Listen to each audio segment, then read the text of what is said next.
저도 광대 분류압으로 재수술을 알아보는데 상담 가면 시뮬레이션 해주시나요? 이런 질문들 가끔 하시는 분들 계신데 제가 진료실에서 앉아가지고 여러분들한테 해줄 수 있는 것들은 가능하면 다 해드려요. 근데 오래 걸리는 것들이 있어요. 자, 지금 여기 프로그램에서 있는 요거 그림 보여주는 요 정도는 할 수 있어요. 근데 요거 외에 무슨 뭐 아예 보형물을 디자인해 달라거나 뭐 이런 얘기를 하시면 시간이 조금 걸려요. 그게 보통 두세 시간 정도 걸리거든요. 근데 그걸 진료실에 앉아서 같이 할 수는 없잖아요. 그래서 요 정도 보여드리는 것들은 어느 정도는 해드려요. 보여주고 그냥 개념적으로 이렇게 돌아간다. 그걸 이해하시기 좋게 그 정도로 해드리고 있고요. 근데 뭐 인터넷이나 블로그나 유튜브 영상이나 이런 거에서 봤던 복잡한 거를 요구하시면 사실은 시간에 쫓겨서 진료실에서 바로 해드리지는 못한다는 점 꼭 양해해 주시기 바라고요. 선생님, 입안 교정으로 광대 수술한 지 8년 정도 됐는데 눈 밑 꺼진 필러 맞아도 되나요? 그러니까 눈 밑 꺼진 필러라는 게 도대체 어딜까요? 사실 저도 잘 모르겠더라고요. 그러니까 눈 밑 꺼진 필러라는 게 뭐 요런 데일까요? 아니면 여기 뭐 애교살 여기 부위일까요? 아니면 여기 눈물꼬랑이라고 하는데 여기일까요? 아니면은 혹시는 여기 또 그 눈 밑 지방 푹 빠져 있는데 여기일까요? 여기는 우리가 흔히 말하는 애교살이라고 하는 부분이죠. 요렇게가. 그죠? 그 다음에 또 여기를 싫어하시는 분들이 계세요. 여기 밑에 그늘지는 거 싫다고 그러시는 분이 있고, 그 다음에 눈 밑 지방 재배치니 뭐 눈 밑 지방 재건이 하면서 여기 부분이 푹 꺼져 보이는 분들이 또 있고요. 우리가 눈물꼬랑이라고 해서 여기 이렇게 쭉 꺼지는 고랑이 있는 경우가 있어요. 그래서 눈 밑 꺼진 필러라는 게 도대체 어딜까? 그거 제가 모르겠어요. 그래서 이 눈 밑 꺼진 필러를 맞아도 되냐고 질문 주셨는데 사실 광대 수술하고 여기는 관련이 없죠. 그래서 뭐 요게 어디든 맞아도 상관은 없는데 일반적으로는 여기는 이 부위는 눈 주변은 광대 수술하고는 좀 관계가 없는 부위다 이렇게 생각하시면 될 것 같아요. 근육 침샘 둘 다 확인하려면 CT만 찍어보면 될까요? 라고 질문 주셨는데요. CT 찍어보면 어느 정도는 알 수 있어요. 연부 조직을 정확하게 보기 위해서는 MRI를 찍어야 되는데 일반 CT 단면에서도 이 정도는 볼 수가 있어요. 지금 요 녀석이 지금 이렇게 보이는 게 요게 귀밑샘이고요. 지금 여기 이렇게 보이는 게 요게 교근이에요. 그래서 요게 이렇게 명확하게 보이는 경우도 있고 그렇지 않은 경우도 있어요. 그래서 여러분들이 이런 거 보면서 제가 뭐 설명은 드릴 수 있는데 여러분 눈에 명확하게 보이기는 조금 어려울 수도 있다. 그런 생각은 들어요. 그래서 그 부분은 한번 참고하셨으면 좋겠고요. 양악 뒤에 이중턱이 생긴 케이스라 이런 시술을 고려하고 있습니다. 지방 흡입도 했는데 전혀 효과가 없었습니다. 양악 뒤면 어떤 걸 하는 게 좋을까요? 라고 질문 주셨는데 사실 이런 질문 많이 받거든요. 근데 양악을 왜 했느냐가 사실은 중요해요. 그러니까 양악을 비대칭 때문에 했느냐, 아니면 뭐 주걱턱 때문에 했느냐, 아니면 돌출입 때문에 했느냐. 그 내용에 따라서 사실은 다 다르거든요. 그러니까 양악 수술이라는 게 여러분이 생각하는 것처럼 딱 정해진 수술이 아니라 뭐 입을 넣기도 하고 빼기도 하고 턱을 돌리기도 하고 늘리기도 하고 뭐 이런 식으로 굉장히 방법이 다양한 수술이에요. 근데 이 수술을 그냥 뭐라고 말하기는 어려워요. 근데 제가 이중턱이 생긴 케이스다라고 딱 말씀을 해주신 걸 보고 아 그렇다면 뭐 지방흡입도 고려한다 이런 얘기를 하시는 걸로 봐서는 아 어떤 거겠구나 라는 추측은 돼요. 그래서 그거 내용으로 기준으로 제가 좀 설명을 드릴게요. 조금 그림을 그려봤는데요. 이게 여러분한테 도움이 좀 됐으면 좋겠어요. 이 영상이에요. 이거 잘 보세요. 일단은 요거 먼저 볼까요? 자, 중안면부가 꺼져 있는데 턱이 나와 있는 경우죠. 이런 경우는 사실은 턱이 정상보다 아주 많이 나온 건 아니에요. 근데 이런 얼굴을 가진 분들이 대부분 병원을 상담을 가면 대부분에 있어서 이 턱이 나왔다. 넌 주걱턱이다. 이렇게 얘기하면서 여기를 양악으로 넣자. 이렇게 얘기하는 경우가 많죠.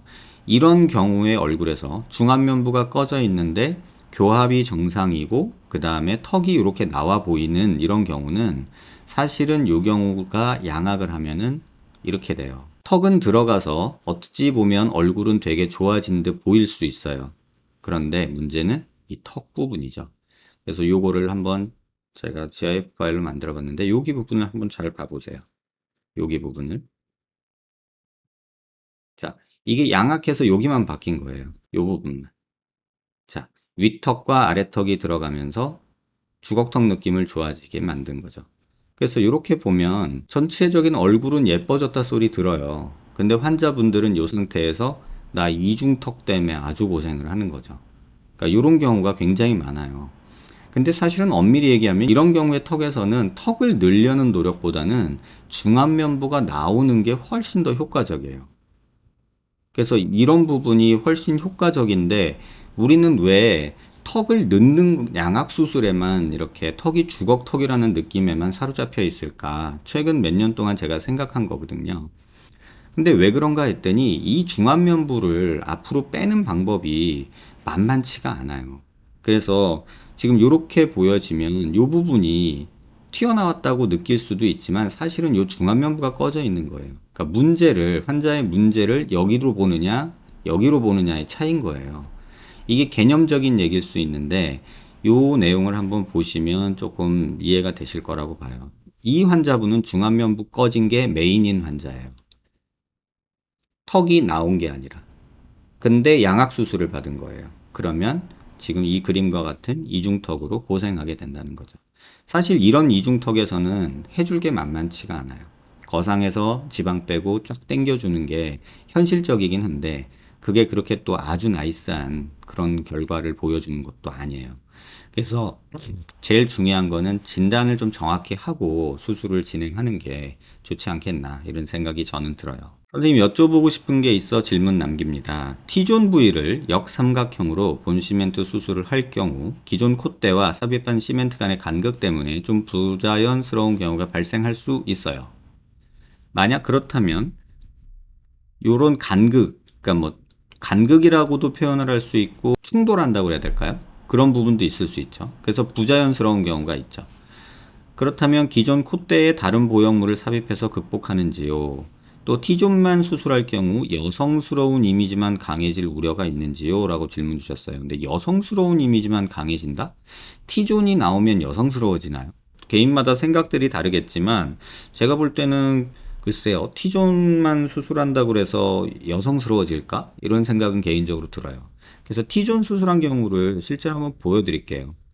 지금 여기가 많이 자기는 꺼져 있고 여기가 도톰한 게 좋다고 해서 저한테 오셨던 여자분이에요. T존이 이렇게 있는데 이 부분이 꺼져 있는 게 너무 싫어서 하이라이트가 지금 여기 가잖아요. 근데 여기 있는데 여기가 지금 하이라이트가 안 가죠. 그러니까 여기가 꺼져 있는 게 싫어서 여기를 만들어 달라. 그러면서 여기가 좀 더 나왔으면 좋겠다. 그래서 결국 T존만 높여주는 이런 보형물을 넣은 거죠. 근데 뭐 요렇게 됐을 때 더 여성적이냐라고 물어보면 저는 모르겠어요. 이건 개인 취향인데 저는 이게 뭐 더 여성적일까? 이런 생각은 들어요. 그래서 근데 만약에 여기 코 보형물이 들어 있다면 이런 보형물을 넣을 때 그 보형물하고 부딪힐 수가 있죠. 예를 들면 보형물이 이렇게 들어 있는데 본시멘트가 위로 들어갈 수도 있고 아니면은 보형물을 살짝 들어서 보형물을 밑으로 넣을 수도 있어요. 근데 이런 경우가 그런 경우였어요. 기존에 보형물이 있어서 보형물 밑으로 이렇게 본시멘트를 넣었거든요. 근데 여기가 또 뜨는 거예요. 나중에 이노핏 보형물로 바꿔준 경우에요. 기존에 있던 보형물이 이렇게 들뜨는 거죠. 그래서 이런 식으로 이노핏 보형물로 바꿔준 경우에요. 그래서 요새는 어, 이마랑 코랑 만약에 T존 부위에서 중요하다라는 느낌이 있다면은 이마랑 코랑 같이 하길 권해드려요. 코도 높이고 여기 T존 부위에서 여기가 조금 도드라지고 뭐 이런 얘기를 하시면 이마랑 코랑 같이 하시길 권해요. 제가 엊그저께 제 자정 넘어서 수술 끝났다 그랬잖아요. 그 자정 넘어서 수술 끝난 환자가 조금 독특한 코 모양을 원하셨던 환자분인데 그거 나중에 CT 찍어서 제가 좀 보여드릴게요.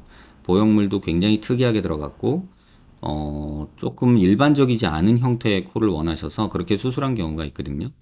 근데 그런 경우는 이마 수술 없이 최대한 높일 수 있는 한계가 명확해요. 그러니까 눈썹뼈보다는 낮고요. 눈 떴을 때 눈꺼풀 위보다는 높아요. 그 사이가 우리가 넣을 수 있는 거의 맥시멈이거든요. 이 코보형물은. 그래서 그 위까지 올라오길 원하면 이런 식으로 넣어줘야 된다. 그런 거를 꼭 기억해 주시면 아마 답이 될 것 같아요.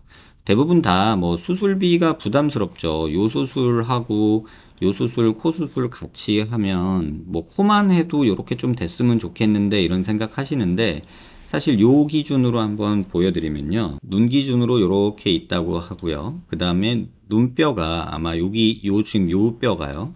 지금 아마 여기쯤 있을 거예요. 그러면 우리가 코 보형물이 들어가는 거는 이 이마뼈와 코뼈가 만나는 위의 중간쯤이거든요. 실제로 그래서 코를 통해서 넣을 수 있는 보형물의 한계는 한 요 정도까지가 돼요. 그래서 요 위로는 사실 넣을 수가 없어요. 그래서 지금 요 정도를 한계로 잡고서 하는데 그러면 실제로는 여기가 되잖아요. 요 정도가 되거든요. 그럼 문제는 뭐냐면 지금 여기 꺼진 거를. 근데 여기 꺼진 거는 어떻게 메꾸냐면은 여기서 메꿔야 되는데 코를 통해서 여기까지 들어가기는 정말 불가능한 거죠. 그래서 여러분들이 요거를 좀 이해하셨으면 좋겠어요. 나 코로 여기까지 좀 높이면 안 될까? 이런 생각들을 아마 하실 수 있거든요. 근데 여기까지 코 통해서 접근하는 거는 굉장히 어려워요. 제가 다음에 기회가 되면은 그 회원 전용 게시판에다가 그 코 안에 최대한 많이 열었을 때 어디까지 열 수 있는지 사진 하나 올려드릴게요. 수술 중에 내시경 넣어가지고 찍은 사진을.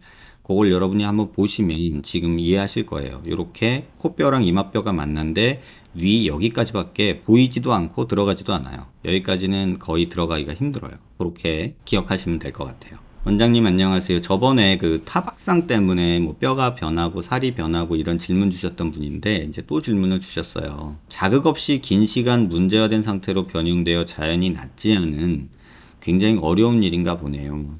하고 더 심란하다고 하셨어요.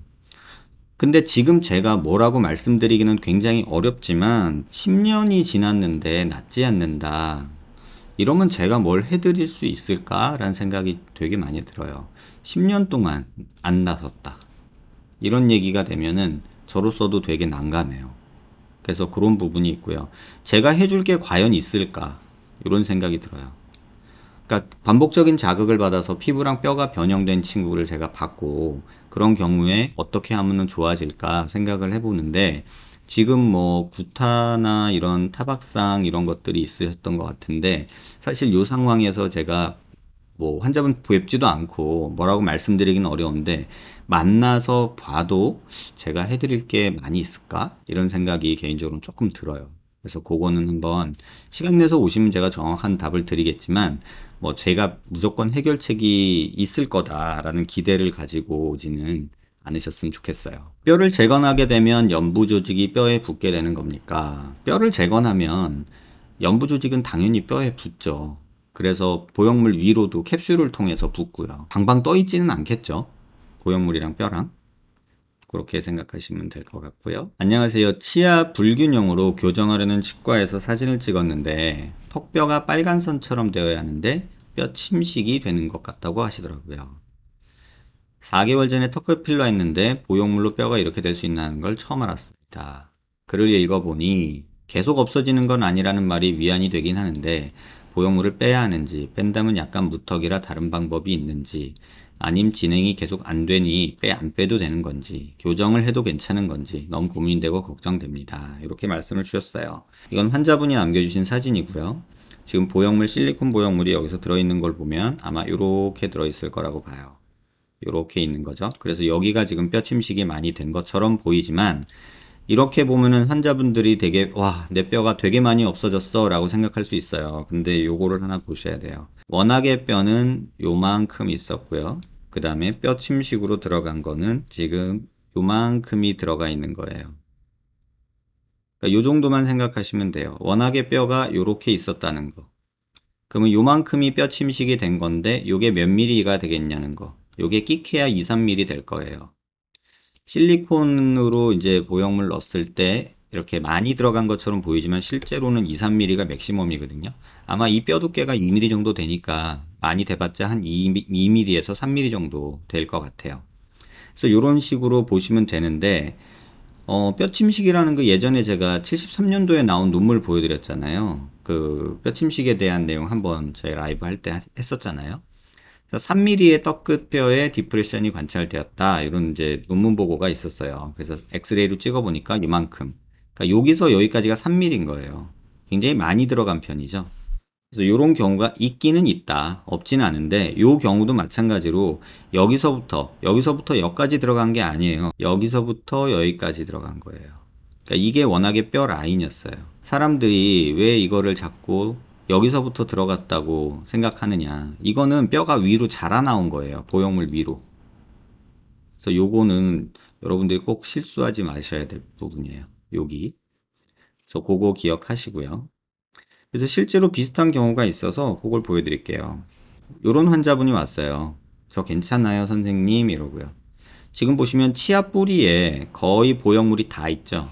지금 이 환자분도 마찬가지거든요. 치아 뿌리가 여기까지 있어요. 근데 거기에 보형물이 거의 다 있죠. 그러니까 교정하시는 선생님이 이러니까 불안한 거예요. 근데 이 환자분도 마찬가지로 치아 뿌리 3개 정도 거의 다 있는 보형물이 이렇게 위로 올라가 있다 보면 이런 식으로 걸치게 되거든요. 워낙에 밑에다 넣었을 텐데 위로 기어 올라간 거죠. 그래서 이런 식으로 치아 뿌리를 누르고 있으면 저는 그냥 빼라고 해요. 빼든가 다시 하든가. 이거는 나중 생각하면 치아에 영향을 줄 수 있고 치아는 한번 다치면은 굉장히 큰 문제를 야기하기 때문에 요거는 이렇게 보형물 위치가 치아 뿌리에 있으면 빼버리자 이렇게 얘기를 해요. 치아 뿌리가 여기까지 있는데 여기까지 보형물이 있는 거죠. 요만한 보형물이 들어있고 근데 침식된 양을 보면은 뭐 한 1mm, 1.5mm도 채 안 되는 아주 작은 양이에요. 그래서 이런 식으로 보인다는 거. 단면에서 보면은 치아 뿌리가 여기까지 있죠.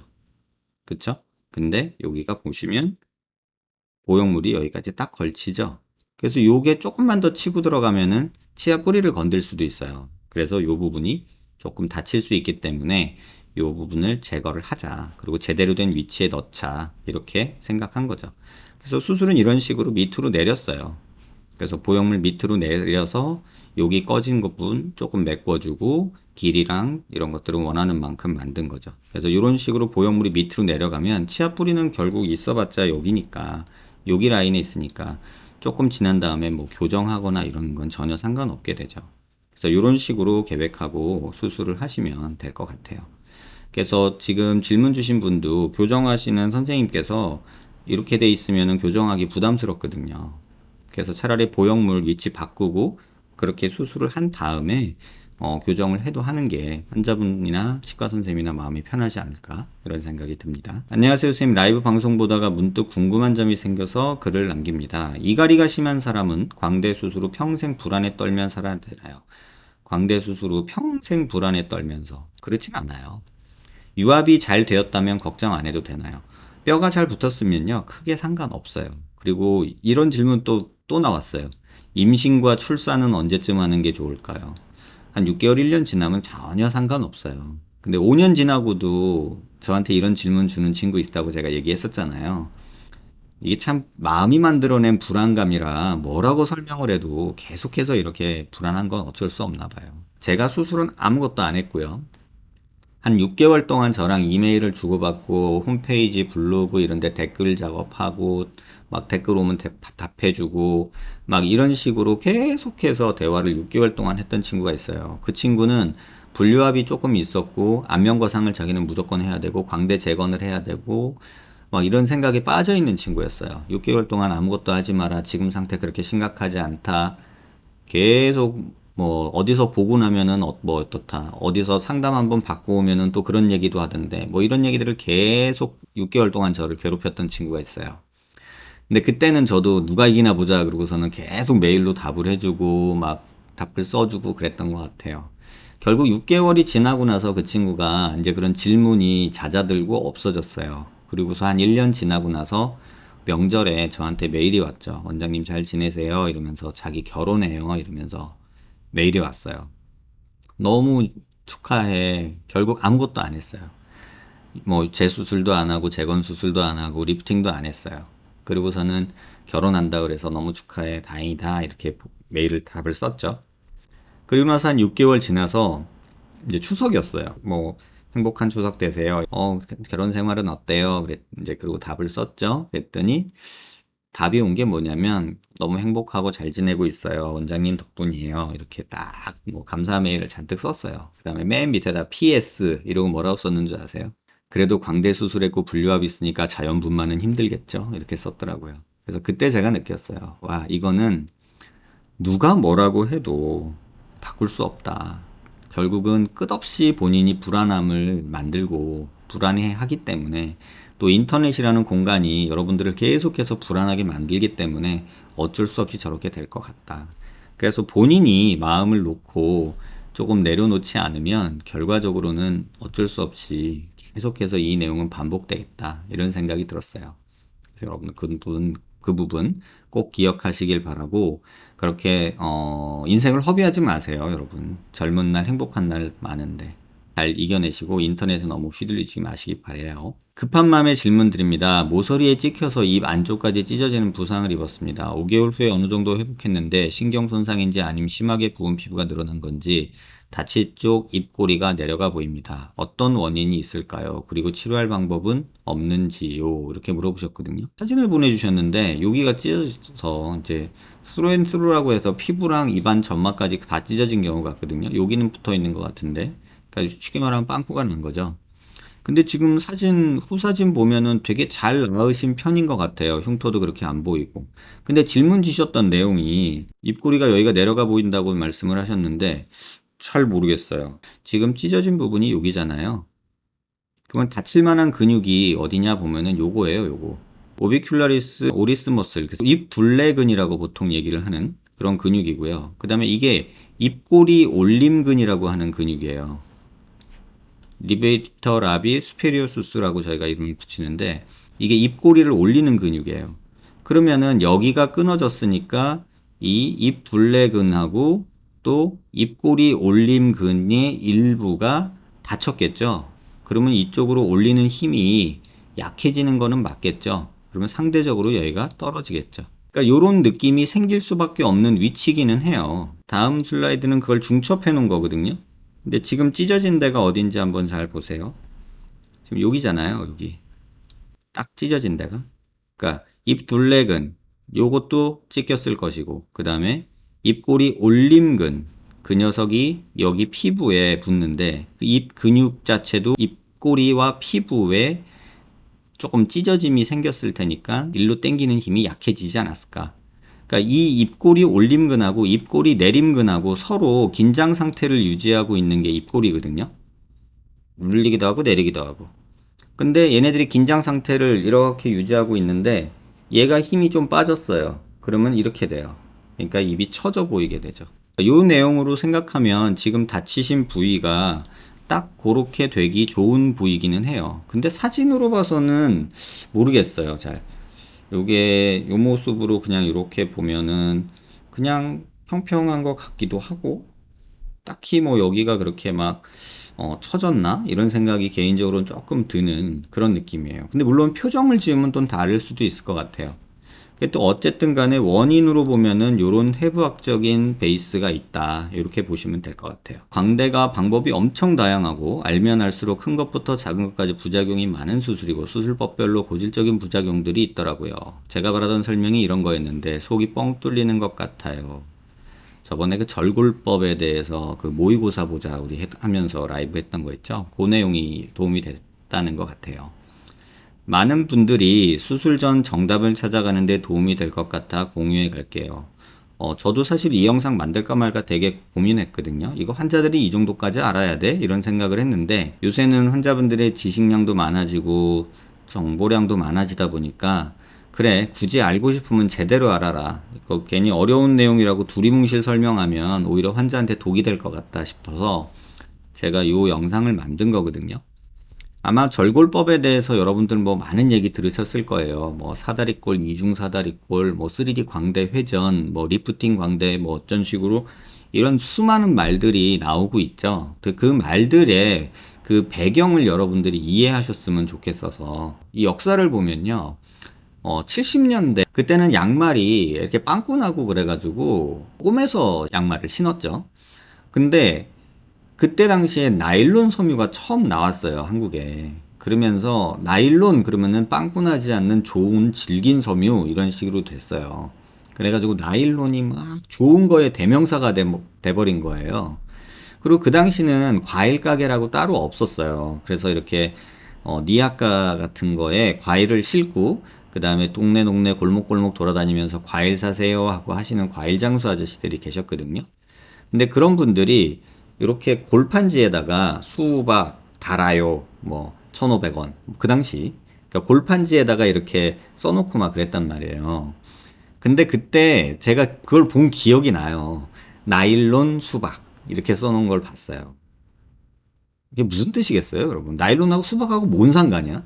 과일하고 아무 관계없는 두 단어지만 나일론 하면은 좋은 이미지가 있으니까 수박 그건 좋은 수박이구나, 맛있는 수박이구나, 최고의 수박이구나 이런 식으로 받아들여지게 된 거예요. 80년대에는 그러면 어떤 일이 있었냐? 대한민국에 레이저라는 게 이제 처음 들어와서 수술에 조금 응용이 되기 시작했어요. 그랬더니 여기저기서 다 레이저가 붙었죠. 그래가지고 무슨 수술마다 다 레이저가 붙은 시절이 있었어요. 뭐 레이저 지방 제거, 또 레이저 쌍꺼풀 수술, 레이저 사각턱 절제, 뭐 이런 말들이 그 시절에 만들어졌어요. 80년대. 근데 레이저가 무슨 뭐 이렇게 다 쓰이는 것도 아니고, 뭐 눈 밑 지방 제거하는데 레이저를 쓸 내용이 많이 없거든요. 근데 이제 하도 사람들이 레이저 그러면은 이 최신의 뭐 최고의 테크놀로지에 뭐 약간 이런 식으로 받아들여지잖아요. 그래가지고 그 레이저를 여기저기다 다 갖다 붙였어요. 그래가지고 뭐 무슨 수술 앞에다는 레이저 무슨 수술, 레이저 무슨 수술 뭐 이런 식으로 이름이 막 붙어서 유행하던 시절이 있었어요. 8, 90년대 얘기예요.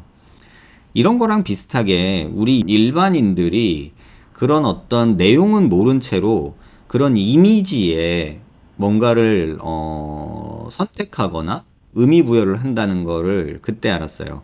3D 광대 회전 뭐 좀 대단한 것 같잖아요. 그래가지고 제가 영상에서 제목은 전에 한번 그렇게 단 적이 있었죠. 광대뼈는 워낙에 3D다. 2D가 아니잖아요. 그럼 광대뼈를 줄이는 거는 제 아무리 어떤 놈이 해도 2D로 줄일 수는 없어요. 무조건 3D로 줄일 수밖에 없는 거예요. 근데 우리 병원에서는 3D 광대 회전술을 해. 이러면 뭔가 있어 보이잖아요.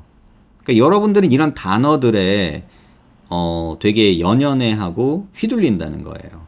그래서 이런 것들이 조금 문제가 있지 않나. 그래서 일반인들은 그런 거에 되게 많이 의존하게 되더라고요.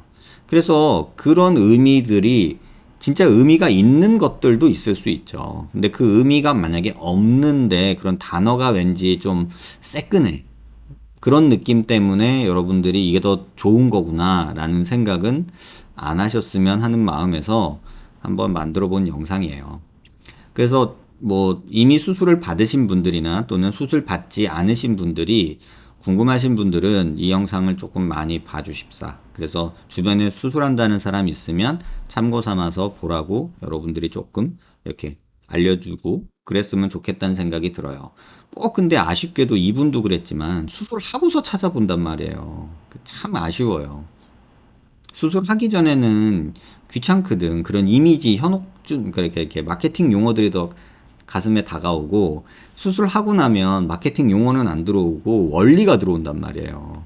이게 참 아쉽지만 현실인 것 같아요. 삭제량이나 삭제할 체부의 뼈 모양 등은 말 안 해주죠. 그리고 삭제 안 한다고 거짓말하기도 하고, 그죠? 뭐 무조건 좋다고 얘기만 하죠. 효과만 얘기를 하죠. 근데 세상 이치라는 게 그래요. 뭔가 주고 뭔가 얻는 거라고 제가 항상 말씀드리잖아요. 조금 주고 많이 받자. 이게 기본이잖아요. 100원 주고 1000원 받자. 이게 기본이잖아요. 100원 주고 110원 받아. 이런 거 솔직히 할까 말까 고민되잖아요. 근데 10원 주고 만원 받아. 이거 무조건 해야죠. 근데 만원 주고 1000원 받아. 그걸 왜 해요? 바보도 아니고. 예를 들면 돈으로만 봐도. 그러니까 수술도 그런 내용이 있단 말이에요. 내가 100을 주고 1000을 얻을 수 있다면 100을 희생할 마음의 준비가 되어 있어야 돼요. 근데 희생하는 건 빵이고 얻는 것만 100이다. 세상에 이런 건 존재할 수가 없다는 얘기예요. 근데 그거를 광고하고 그거에 휘둘리고 그럴 거야 라는 생각을 가지고 수술한다는 것 자체가 벌써 내가 속고 있구나 라고 생각하시면 돼요. 답이 되셨길 바래요. 선생님 다른 동영상에서 뭐 첫 번째 케이스 해결 진피 덧댄다는 거, 그러니까 수술을 전에 이렇게 아주 무턱이 심한 경우는요, 전진량이 많으면 좀 부어있을 땐 여기가 자연스러운데, 여기 부분이 꺼져요, 이렇게. 단차가 심해지죠. 근데 여긴 치아뿔이 있는 데여서 저희가 보형물을 못 넣어요. 그래서 여기에 최근에는 진피를 한 4mm 정도 되는 거를 깔아줘요. 4mm 정도 되는 진피를 깔아주면 저기가 훅 꺼지는 느낌이 조금 완화가 되거든요. 그거 제가 수술하고 한 6개월, 1년 된 거 자료 모아가지고 조만간에 방송할 때 한번 보여드리도록 할게요. 광대 축소하고 2주차에 자다가 1시간 정도 옆으로 잠들어서 깜짝 놀라서 깼는데 문제 없을까요? 이거 무슨 질문이 이래요? 이거 수술해 주신 선생님한테 한번 물어보세요. 뭐 깜짝 놀라서 악몽 꿨는지 뭐 다리가 쥐가 났는지 이거 어떻게 알아요? 이런 질문은 질문해도 그렇고 답을 해도 그렇고 좀 그렇죠. 아무튼 이런 질문 인터넷에서 하는 거는 그냥 불안해서 그런 거잖아요. 차라리 그냥 수술해준 선생님한테 병원 가셔서 CT 한번 찍어보고 확인해 보시면 가장 정확한 답이 될 거예요. 인터넷에서 아무리 뒤져봐요. 이런 거는 도움이 안 되겠죠. 사각턱 재건 시 앞모습에 영향이 항상 있을까요? 앞모습은 보기 좋은데 옆에서 살짝 개턱이라 이중턱도 생기고 이런 말을 하셨어요. 자, 앞모습에 영향이 있냐? 그럼 이게 코거든요? 그럼 여기서 본다고 한번 생각해 보세요.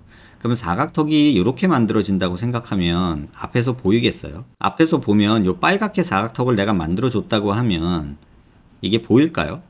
이 볼에 가려서 안 보여요. 우리 얼굴은 대부분 다 이런 식으로 동그란 모양을 가지고 있거든요.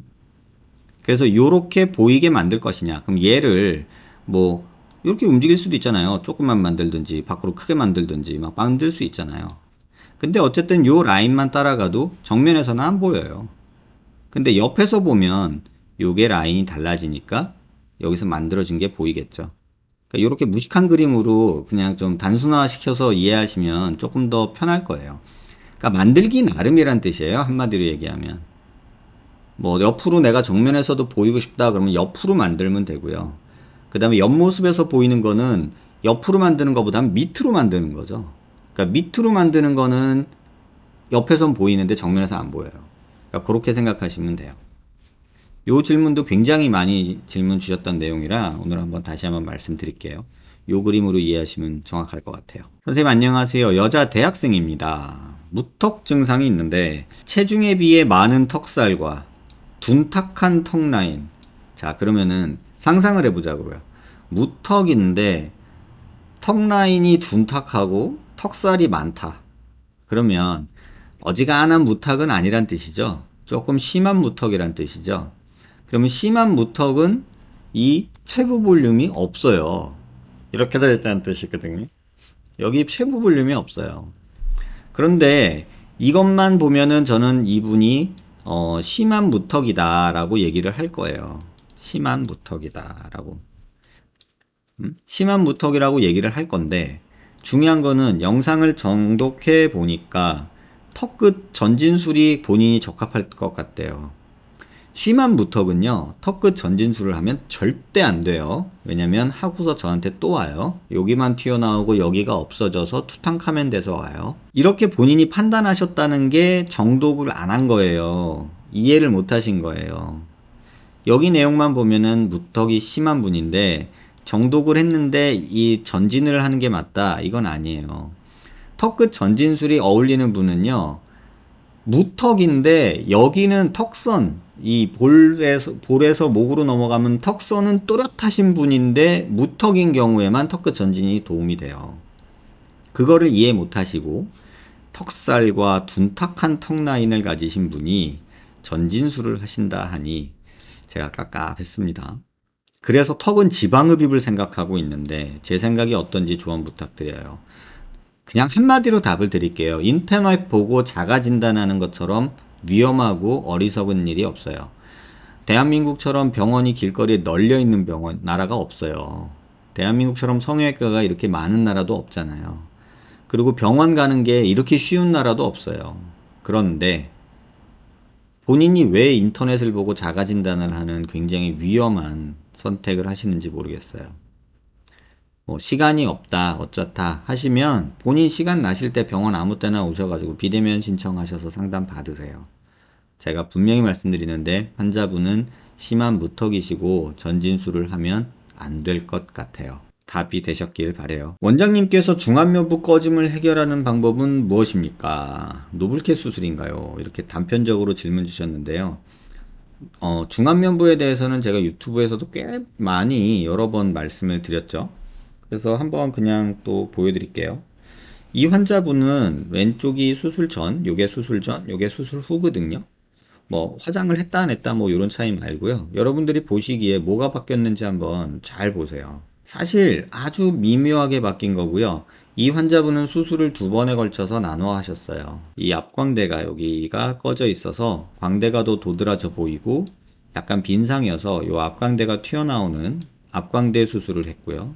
그 다음에 그 느낌이 너무나 본인이 좋았던 거예요. 그래서 여기 팔자주름 여기에 노블캣 수술이라고 해서 제가 하는 수술 있죠? 그거를 해준 거예요. 그래서 잘 보시면 여기 꺼진 거랑 여기 인매가 살짝 변한 게 보실 거예요. 그래서 이런 식으로 느낌이 살짝 변해요. 남편도 한국 가면 뭘 하고 왔다고 하는데 뭔지는 모르겠는데 이뻐는 졌네 뭐 이런 식으로 남편도 얘기하고 주변 친구들도 얘기를 했대요. 그래서 이분 같은 경우가 딱 그런 케이스에 맞는 경우고요. 또 그러면 남자분 얘도 한번 보여드릴게요. 이분은 남자분이잖아요. 보면은 되게 젊은 남자분이에요. 30대 초반, 31였나? 제 기억에 그래요. 근데 보면은 되게 나이 들어 보이고 피곤해 보이고 우울해 보이고 막 이런 느낌이잖아요.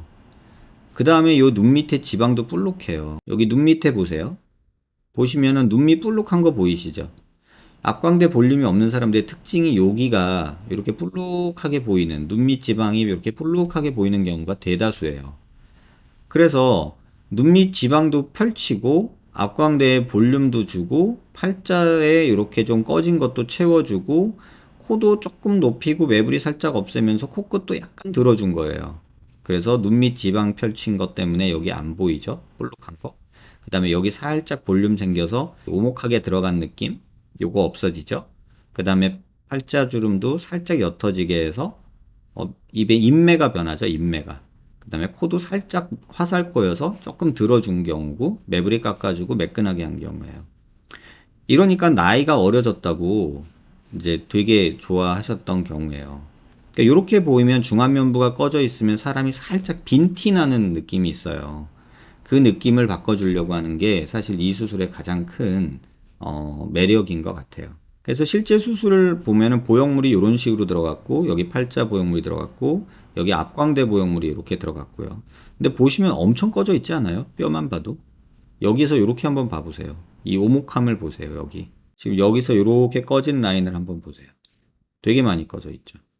보통은 이 정도는 아니거든요. 보통 한 이 정도가 정상이라면 이 환자분은 유독 꺼져가지고 막 이렇게 꺼져 있는 거예요. 이런 식으로까지. 그러니까 이런 분들이 의외로 있어요. 그래서 이런 분들에게 이런 식으로 보형물 만들어 넣어주면 도움이 된다. 원장님 노블캣 하기 전에 코 수술 계획 중인데요. 노블캣을 하게 되면 코가 들린다고 하셨는데 코 수술할 때 코 각도를 살짝 내리게 디자인해야 하나요? 얼마만큼 내려야 하나요? 딱 정해진 건 없어요. 근데 코가 살짝 들리는 느낌이 드는 거고 그거는 제가 조금 조정할 수는 있어요. 근데 본인 코가 어쨌든 높아지고 길어지는 게 좋아요. 너무 뭐 내리려고 애쓰지 말고요. 그냥 예쁘고 긴 코를 만들어 오시면 돼요. 높고 긴 코를. 뭐 각도를 얼만큼 이런 거 말해도 모르고 되지도 않아요. 그리고 노블캣 보형물 보니까 치아 뿌리 위에도 들어가던데 보형물이 잇몸 범위까지 들어가는 건 아니에요. 잇몸까지는 못 넣어요. 잇몸 바로 위까지 넣어요. 그래서 잇몸 만지면 보형 이렇게 손 넣어서 이렇게 하면은 보형물 만져지긴 해요. 그거는 노블캣 그냥 실리콘 넣어도 그렇게 하면 만져져요, 여러분. 그러니까는 여기는 잇몸은 아니에요. 진지고 북할 술쿠스라고 그래요. 저희가 진지바가 잇몸이거든요. 그래서 북할 뮤코자와 진지바 그 사이의 오목한 부분을 진지보 북할 술쿠스라고 저희가 얘기를 해요. 고기를 절개하고 그 부위에 들어가는 거예요. 잇몸을 만지면은 아무 상관없는데 잇몸 위쪽으로 만지면 보형물이 만져져요. 노블캣 계획 중입니다. 선생님께서 늘 말씀하시는 중앙 함몰형 얼굴이라 팔자가 도드라집니다. 근데 인중 비순각은 경사가 90도에 가까운데 괜찮은 거죠? 노블캐 보형물까지 넣게 되면 쥐상이 될 듯 하거든요. 이 점 해결, 이건 조절할 수 있는 거예요. 여기가 조금 더 나오게, 보통은 저한테 오시는 분들이 여기가 꺼져서, 인중이 꺼져서 인중이 좀 나왔으면 좋겠고, 비순각이 너무 예각이어서 비순각을 좀 크게 해주고 싶어서 오시는 분이 대부분이어서 제가 이런 올리는 거를 주로 보여드렸지, 이건 얼마든지 조절이 가능한 부분이에요. 그래서 지금 90도 정도 되는데 더 올릴 필요는 없고요. 90에서 100도가 좋거든요. 근데 더 올릴 필요가 없다, 본인이 싫다 그러면 안 올려도 돼요. 그럼 샌드위치 절골은 이중석이 안 생기나요? 제가 이 질문을 보면서 내가 영상을 뭐 하려고 만들지 이런 생각이 들더라고요. 이중턱 생기는 원인이 이게 무슨 절골을 하면 이중턱이 생기고 이런 식으로 지금 받아들이고 있는 거예요. 샌드위치 절제술은 이중턱이 안 생기니에요. 그냥 답만 원하는 거예요. 무슨 수술은 이중턱이 생겨? 무슨 수술은 이중턱이 안 생겨? 이런 질문을 하시는 분들은요, 영상을 그냥 안 보시고요, 수술도 안 하셨으면 좋겠어요. 왜냐면 이해가 없으면 하면 안 된다고 저는 생각해요. 본인이 수술에 대한 이해가 없는데 수술을 하는 거는 완전한 후회가 될 거예요. 꼭 기억해 주세요. 이 영상을 보시면 왜 이중턱이 생기는지 제가 설명드렸어요. 뼈의 볼륨이 줄어들면 이중턱이 생겨요. 근데 샌드위치 절골술은 뼈의 볼륨이 줄어드는 수술이잖아요. 근데 왜 이중턱이 안 생기겠어요? 이 빨간색으로 없어지는 뼈의 양이 많으면 많을수록 이중턱이 생기고, 이 양이 너무 미미하고 조금이면 안 생기겠죠. 누구는 생긴다던데? 난 했는데 안 생겼는데? 뭐 이런 식으로 얘기하는 사람이죠. 나는 했더니 왕창 생겼다. 뭐 이런 얘기를 하면서 본인들끼리 막 얘기를 해요. 근데 그 구경하고 있다 보면 되게 답답해요. 중요한 건 이 샌드위치 절제술이 아니라 이 뼈가 얼마만큼 삭제됐느냐가 중요한 건데, 그거는 온데간데 없고, 너 무슨 절제술 했는데? 나는 턱끝 절제술 했어. 너는 샌드위치 했니? 나는 괜찮은데 너는 이상하구나. 그러면 네가 한 수술은 나쁜 수술이야. 이러고 인터넷에 글을 쓰고, 그쵸 님 정보 좀 이러고 이제 있는 거죠. 정말 답답해요. 자, 본인이 하려고 하는 수술에 대한 이해는 최소한 전 있어야 된다고 생각해요. 모르면 차라리 안 하는 게 나아요. 이제 저러고서 의사 탓하면 정말 저거는 안 돼요. 턱끝 수술한 지방 흡입한 아직 4일차인데, 이런 4일차, 3일차, 2일차 이런 분들 질문은 제가 하면 안 될 것 같아요. 답을. 이런 질문을 하는데 제가 이 답을 드리면 안 될 것 같아요. 최근에 뭐 여러분들이 저한테 이렇게 묻고 수술한 사람에 쫓아가가지고 백정환이가 유튜브에서 그러던데 이러면서 자꾸 이제 그렇게 말을 나르시는 분들이 많아져서 그런지, 얼마 전에 그 선생님한테 또 다른 선생님한테 메일을 받았어요. 뭐 이제 제 선배님이시긴 한데, 백 선생이 그렇게 생각하는 거는 그럴 수도 있겠지만 내 경험상 나는 그렇네 막 이러면서 막 저한테 또 막 잔뜩 메일을 보내셨어요. 근데 제가 보면서 되게 좀 안타까웠어요. 왜 그러냐면 이게 환자들이 말을 옮겨서 그런 거거든요. 근데 뭐 수술한 지 4일 차인데 뭐 이거 얘기하면 뭐예요? 굳이 얘기해드리면요, 4일 차면요, 지금 붓기 이제 막 빠질 때고요, 지방 흡입하고 턱끝 수술이랑 같이 하면 안 된다고 그렇게 얘기를 했는데, 굳이 같이 해놓고서 나한테 물어보는 이유도 모르겠고요. 이거 같이 하면 당연히 더 붓고요, 더 아프고요, 힘들죠. 그러니까 뭐 볼 전체가 마취된 거, 이건 다 지방 흡입 부작용이라고 그랬잖아요.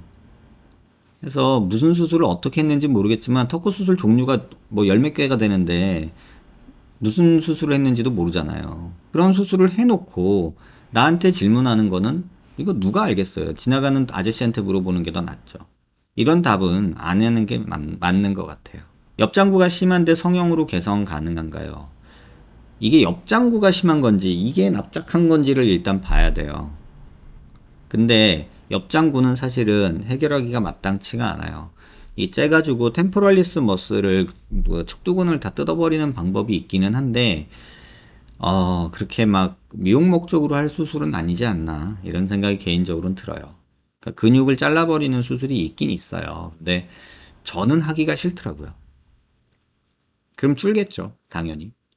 답이 되셨길 바랍니다. 저는 안 할 거예요. 원장님 궁금한 게 있어서 질문 하나만 여쭐게요. 턱 수술한 지 1년 9개월째예요. 턱 부분 만지면 약하게 찌르르 하는 느낌이 들고요. 입안의 흉살들이 수축했다 늘어났다 두꺼워졌다 얇아졌다 매일 상태가 바뀌어요. 진짜로요? 1년 9개월이 됐는데? 여러분 이거 믿기세요? 턱 수술한 지 1년 9개월이 됐는데 흉살들이 수축했다 늘어졌다 두꺼워졌다 얇아졌다 매일매일 바뀐대요. 그런 느낌일 수는 있지만 진짜로 그럴까요? 솔직히 저는 못 믿겠어요. 그러니까 본인이 그렇게 느낄 수는 있어요. 근데 실제로 이게 두꺼워지고 늘어나고 얇아지고 이걸 계속 바뀌는 거는 아닌 것 같아요. 그리고 어느 날은 얼굴이 갸름하게 예뻤다가 또 어느 날은 약간 부은 것 같고 붓기 있는 것 같고 매일매일 달라요. 조금씩이요. 그 조금이 얼마일까? 본인만 알아보는 정도 아닐까요? 그러니까 본인만 알아보는 정도의 그런 조금 변화는 뭐 있을 수도 있기는 한데 1년 9개월이나 됐는데 아직 이런 증상이 있다. 저도 잘 모르겠어요. 회복 중이다 라고 말은 하겠지만 근데 글쎄요. 1년 9개월이나 됐는데 그러니까 본인만 그렇게 느끼는 거고 남들이 봤을 때는 똑같지 않을까? 이런 생각이 개인적으로는 들어요. 어쨌든 이렇게 느낄 수는 있겠죠. 아니 저만 해도 그래요. 오늘 왜 이렇게 폭삭 늙어 보이지? 뭐 어제는 오늘 좀 영해 보이는 것 같은데 아 오늘 좀 피부 좀 쩌는데 오늘은 왜 이렇게 피부가 푸석푸석하냐? 뭐 이런 느낌. 저도 매일매일 봤는데요. 그렇다고 뭐 바뀐 건 아니잖아요. 느낌이 바뀐 거지. 오늘은 눈이 되게 커진 것 같아. 막 이러면서 오늘은 왜 이렇게 눈이 안 떠지지? 뭐 이런 생각을 우리 갖고 살잖아요. 어제 라면 먹고 잤더니 눈이 무겁다. 이런 말도 하고요. 이런 것들처럼 그냥 일상의 변화를 내가 수술했으니까 그 수술한 거에 대입해서 너무 막 생각하는 게 아닐까 이런 생각을 조금은 합니다. 한 달 전에 보톡스를 맞았고 그동안 딱히 턱관절 장애는 없었는데요. 요새 갑자기 턱관절 부분이나 목의 턱 바로 아래 동맥 부분 느낌상 그분의 근육 떨림 증상이 있어요. 하루 종일 그렇진 않고 뛰다가 안 그랬다. 또 어느 순간 일시적으로 똑같은 증상처럼 생겨요. 마치 눈 떨림 증상처럼요. 목 근육도 여러분 눈 밑에 그 떨리는 거 있죠? 그런 것처럼 목 근육도 그럴 수 있어요. 근데 보톡스 때문에 그럴 수는 없고요. 근데 보톡스 맞고서 근육이 살아날 때 그런 느낌이 살짝 들 수도 있고요. 근데 오른 입술을 눌렀을 때 근육 떨림 때 느꼈던 그 느낌이 났어요. 입술에서 손을 떼면 사라지고요. 제가 보기엔 턱과 입술과 연결된 신경이나 근육 때문인 것 같은데 선생님께서는 어떻게 보시나요? 밥 잘 먹고 잠 잘 주무시고 다이어트 심하게 하지 마시고 카페인 조금 줄이시고 맥주 많이 마시고 탈수 생기면 이럴 수 있고요. 진짜 원인은 100만 가지예요. 갑상선 질환이 있을 수도 있고요. 내분비 문제가 있을 수도 있고요. 탈수가 많아서 또는 술을 너무 많이 먹고 탈수가 심해져서 또는 카페인이 너무 많이 들어가서 그럴 수도 있고요. 또 뭐가 있을까요? 마그네슘이나 이온 밸런스가 깨져서 그럴 수도 있고요.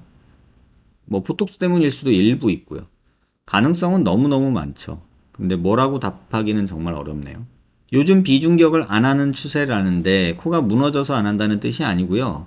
비중격 떼는 고생 대비 비중격이 주는 만족감이나 효과가 떨어지는 것 같다라는 뜻이지 비중격이 나쁘다가 아니에요, 여러분. 그냥 이렇게 생각해 볼까요? 자동차 운전할 때 우리 옛날에는 그 스틱이라고 해서 기어 바꾸는 거 운전면허 시험 볼 때 저는 했거든요. 근데 오토매틱이라고 해서 자동 기어가 나왔어요. 그냥 브레이크랑 엑셀만 바르면 되는. 그쵸?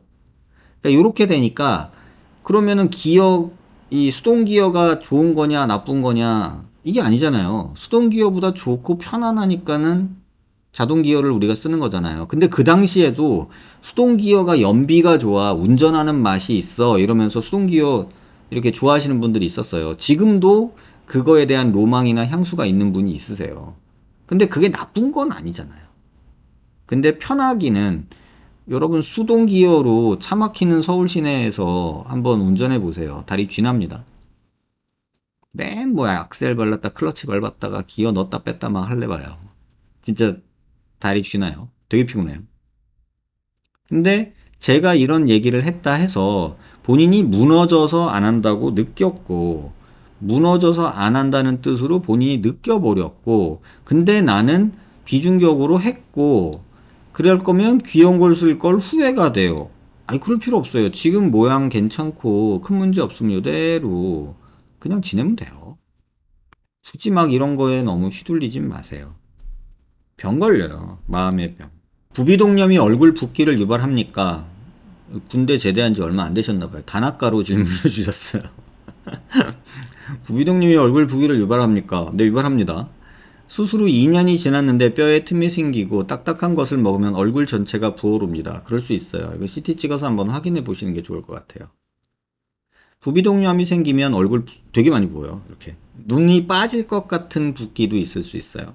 눈이 빠진다는 얘기가 아니라 눈이 빠진 것 같은 느낌을 갖게 되는 욱신거림과 붓기. 그게 부비동염이 있으면 생길 수가 있어요. 광대 안아 쪽에 L자 절골로 꺾이는 부분에서 요거 질문 주신 분 누구신지 모르겠지만 아주 예리해요. 이거 저희 직원이 그냥 그린 거예요. 잘못 그린 거예요, 사실은 여기서 요렇게 그려서 뼈를 잘라낸다 그걸 그린 건데 지금 워낙에 요렇게 자르는 게 맞는 거예요. 요렇게 자르는 게 여기는 매직이 삑살이 나 있는 거예요. 그 질문이에요. 네, 요렇게 안 잘라요. 여기를 안 자르면 어떻게 움직이겠어요? 그겠죠? 요건 잘못 그려진 거예요. 여기가 안 그려진 거예요. 안녕하세요. 제가 안면 비대칭이 왼쪽 얼굴이 더 크고 더 높고 더 앞으로 튀어나온 얼굴입니다. 교합은 정상이고요. 이왕 비대칭을 개선하는 김에 앞턱이 길어서 앞턱도 좀 자르고 싶은데요.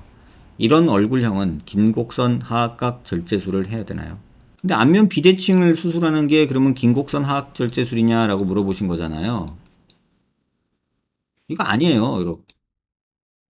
이거는 질문이 잘못됐어요. 안면 비대칭을 교정하는 수술이 긴곡선이냐라고 질문을 주신 건데 환자분 상태에 따라 달라요. 어떤 턱을 갖고 있고 어떤 턱의 폭을 갖고 있고 차이는 얼마나 나며 그게 중안면부랑 하안면부랑 길이나 이런 비율은 어떠며 방향이 어디로 갈지 몰라요. 근데 이런 식의 질문이 이게 인터넷 도사들이 하는 거거든요. 인터넷에서 막 이렇게 공부하고 아 그래 나 그거야 그래 그럼 난 긴곡선이겠군 뭐 이런 거죠. 그러니까 이게 문제예요. 아까도 제가 말씀드렸잖아요.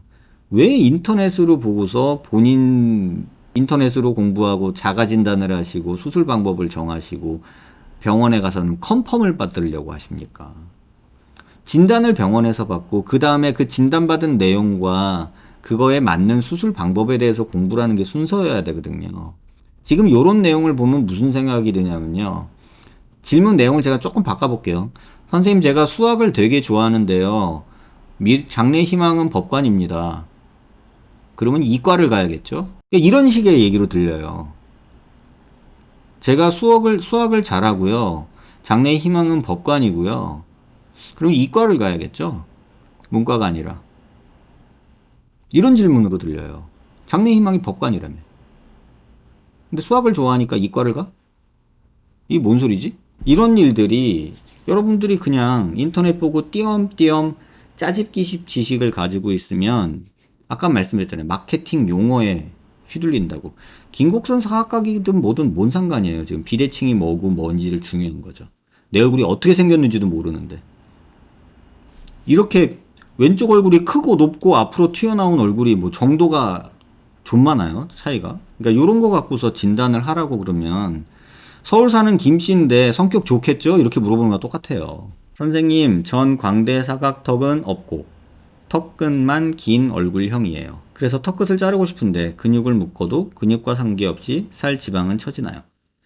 근데 광대 사각턱이 없고 피부가 얇고 마른 경우고 또 이 앞뒤 길이가 어느 정도 있는지 이런 게 좀 중요하죠. 그리고 턱끝을 자르고 싶은데 근육을 당겨 묶어주면 턱끝은 짧아질 수는 있어요. 근데 이제 주변 살이나 이 얼굴의 폭, 이 바이고니얼 위스라고 하는 거나 바이디아그마틱 위스 이런 너비가 중요해요. 그 다음에 길이도 중요하겠죠. 그 다음에 요거 없다고 하셨지만 피부 두께가 어느 정도인지도 중요하고요. 갑자기 이렇게 딱 생각하고 홀쭉 해가지고 턱만 긴 사람을 생각하고 왔는데 얼굴에 뼈는 큰데 살이 많아가지고 턱이 긴 이런 사람이 나타나면은 제가 말한 게 완전 반대로 돼야 돼요. 이해하셨길 바래요. 안녕하세요 선생님. 항상 유익한 정보 주셔서 감사합니다. 궁금해서 그런데 광대 아치 쪽 부분 근육은 축두근 영향력이 제일 큰가요? 아니면 교근 영향력이 큰가요? 광대 수술할 때 근육이 발달한 사람은 보톡스를 맞아서 근육이 고정된 아치 부분을 벌어지지 않게 하는 것도 좋을까요? 이거 굉장히 좋은 질문인데 여러분 요거 한번 잘 여러분도 한번 생각해 보고 해보세요. 자, 우리가 광대 수술을 하면 영향을 주는 근육은 사실은 3개 정도로 이렇게 정리를 해볼 수 있을 것 같아요. 하나는 요거 교근, 그죠? 마세터 머슬. 그 다음에 요거는 축두근, 템포랄리스 머슬. 그 다음에 요 녀석들, 자이고마티쿠스 메이저 마이너 머슬. 그죠? 이게 마이너, 이게 메이저. 그래서 이 근육들의 역할을 한번 생각해 보자고요. 템포랄리스 머슬은 아치에, 요 아치라고 생각하면 안쪽에 있어요. 그래서 우리가 이를 앙 물면 이 근육이 수축하면서 짧아지니까 뚱뚱해지죠? 아치를 밀어요. 이렇게 밖으로. 그래서 템포랄리스 머슬은 이 아치를 밖으로, 옆으로, 광대가 커지게 하는 역할을 할 수 있어요. 이 말은 무슨 말이냐면 이 광대가 안쪽으로 많이 줄어들어서 과교정이 되면 근육이 얘를 자꾸 밀어서 밖으로 튕겨져 나가요. 제가 간혹 그런 CT 많이 보여드렸죠. 플레이트로 고정해 놨는데, 플레이트를 이렇게 고정해 놨는데 얘가 하도 근육이 밀어대니까 뼈는 여기가 있고 플레이트는 여기 있는 경우, 이런 CT 보여드린 거 있을 거예요. 제가 다음 시간에 이거 정리해서 다시 한번 보여드릴게요. 템포랄리스 머슬은 광대를 옆으로 미는 힘이에요. 밖으로 커지게. 그러면 얘는 많이 줄였을 때 되돌아가려는 힘이 생긴다. 이렇게 생각하시면 돼요. 내가 많이 줄였는데 그 효과를 반감시키게 밖으로 광대를 빠져나가게 하는 게 템포랄리스 머슬이에요. 이 녀석. 그 다음에 교근은요. 일단 수축 방향이 이 방향이에요. 그러면 절골하고 절골하면 얘가 땡기면 여기랑 여기가 고정이 안 되면 이렇게 돌죠. 또는 이 마세터 머슬도 두 층으로 나뉘어요. 수피리어, 인페리어라. 잘 보시면 여기는 수피리어, 그 다음에 이 녀석이 인피리어거든요. 그럼 인피리어가 일로 땡겨요. 수피리어는 일로 땡기고요.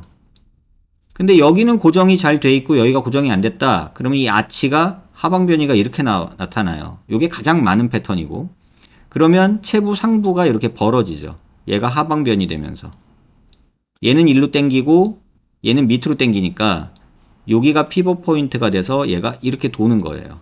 다시 말하면 교근은 하방변이를 만든다. 이렇게 생각하시면 돼요.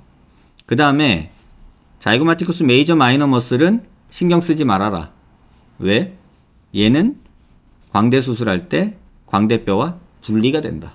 박리가 일어나니까. 그래서 얘는 신경 쓰지 말아라. 자, 정리하면 템포랄리스 머슬은 과교정이 된 광대를 밖으로 밀어내는 역할을 한다. 그 다음에 교근은 두 개의 층이 있는데 하나는 대각선 방향으로 당기는 게 있고 하나는 수직으로 당기는 게 있다. 그래서 둘이 힘을 쓰면 광대가 하방변이가 생길 수 있다.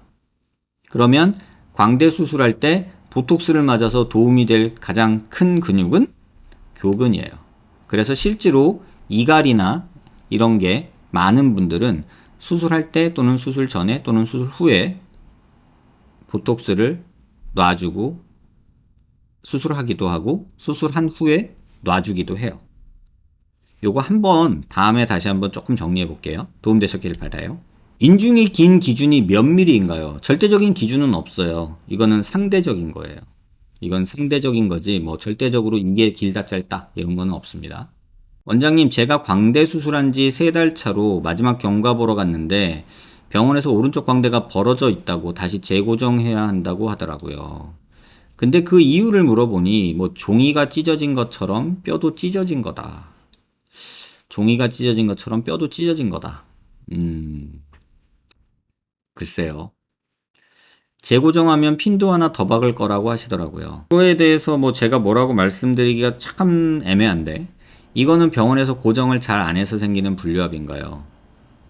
저는 이를 갈지도 않고 딱딱한 거 씹지도 않았어요. 글쎄요. CT를 한번 봐야겠는데요. 근데 더 중요한 건요. 지금 3달 차잖아요. 그러면 수술하고 CT 처음 찍은 건가요? 아닐 것 같은데. 그럼 1달 차랑 3달 차랑 변화가 있었다면 그 CT를 다 갖고 한번 저한테 와보세요.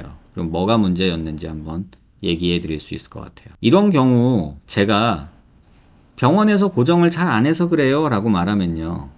이것도 쌈 부채질하는 거가 되거든요. 이를 갈지 않고 딱딱한 거 씹지도 않았어요. 그럼 병원에서 뭐라고 얘기하냐면 그럼 너 밥도 안 먹었어? 죽만 먹었어? 우유만 먹었어? 내가 뭐 딱딱한 거 먹지 말라 그랬잖아. 씹어 먹지 말라 그랬잖아. 이렇게 말하시는 선생님도 계세요. 실제로 6개월 동안 씹지 말라는 분도 계시더라고요. 그러고서 뭘 씹어 먹으려면 가위로 다 잘라서 먹으래요. 그런 분이 실제로 계세요. 그래서 그런 것들 보면 제가 이게 쌈 붙이는 사람이 돼버리는 것 같아서 이건 CT 보고 말씀드릴게요. 친구가 타병원에서 안면거상을 받았는데요. 4개월 차인데도 광대 쪽에 붓기가 살짝 있어서 아직 양옆으로 전에 비해 조금 넓어 보인다고 하는데 이건 더 지켜봐야 하나요? 아니면 수술이 잘못된 건가요? 근데 4개월 차인데 안면거상이 말이 안면거상이지 종류도 많고 모양새도 여러 가지가 있을 것 같거든요. 제가 볼 때는 광대 쪽이 붓기가 있다는 걸로 봐서는 미니 안면거상이 아닐까. 이게 제 생각이에요. 여기만 당겨서 이렇게 했어요. 그러면 이 남는 살들이 여기 뭉쳐요. 실르면은 여기 이렇게 커지잖아요. 이런 거랑 비슷하게. 안면 거상이라고 하지만 거상도 종류가 몇 가지로 나뉘거든요. 그러니까 이것만 갖고 제가 정답을 말씀드리기는 어려울 것 같아요. 근데 또 친구가 이랬다고 또 겁을 먹어요. 이건 너무 일반적이지만 너무, 안타까운 현실이에요. 친구가 코로나 백신 맞았는데 일주일 동안 끙끙 앓았다. 난 그래서 안 맞을 거야. 지금 그럴 거예요, 여러분? 원장님은 코로나 백신 나오면 맞을 거예요? 뭐 이런 거 물어보는 분들이 있더라고요. 제 아시는 지인이 코로나 백신 맞고서 일주일 동안 뭐 몸살이 나가지고 누웠다. 죽다 살아났다고 하더라. 이거 맞아야 되는 거예요? 이런 얘기 하죠. 여러분, 이거는 순전히 경험에 의한, 이건 동양적 사고방식이고요. 우리 현대의학은 통계에 기반한 그 객관적인 이런 사고방식을, 과학적인 사고방식은 이게 아니에요.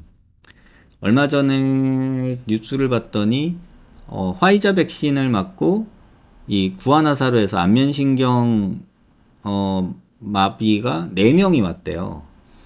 근데 총 맞은 사람이 6만 명인가? 아무튼 6만 명인가 지금까지 맞았대요.